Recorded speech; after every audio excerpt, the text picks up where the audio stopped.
depuis à peu près 3 ans, la Maison d'architecture de Corse s'intéresse au thème l'architecture, l'aménagement du territoire et le tourisme.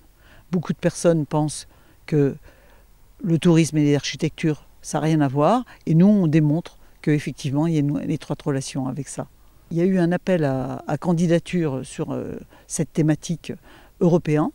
À la suite de cet appel à candidature, il y a eu un jury dont faisaient partie nos partenaires qui a choisi 2 architectes qui sont en train d'expliquer ce qu'ils ont fait ici.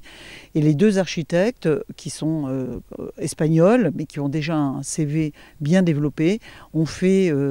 l'idée, c'était qu'il y ait un architecte et un architecte qui vidéasse. C'est-à-dire, c'est qu'ils rendent compte de cette chose qui nous entoure, qui est l'architecture, mais dont tout le monde pense que ce n'est qu'élitiste et que beaucoup de gens me disent « mais moi l'architecture j'y connais rien », qui rendent compte de ça par des vidéos qui sont des moyens culturels accessibles à tout le monde. La méthodologie, c'était plutôt d'utiliser les vidéos comme outil pour nous permettre d'arriver aux gens et de partager des moments, des conversations, des discussions. Donc nous, ce qu'on a fait, c'est on a fait plein d'interviews, beaucoup de monde, des différents acteurs, des élus, des agriculteurs, des bergers, des maîtres, des artistes.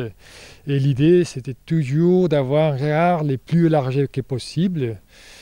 Et à travers les entretiens, les interviews qu'on a fait, finalement, de s'éloigner d'une certaine documentation officielle et alors créer une nouvelle documentation à partir des témoignages des gens qui permettait de créer une mosaïque des voix chorales pour créer une sorte de mémoire collective pour des expériences partagées.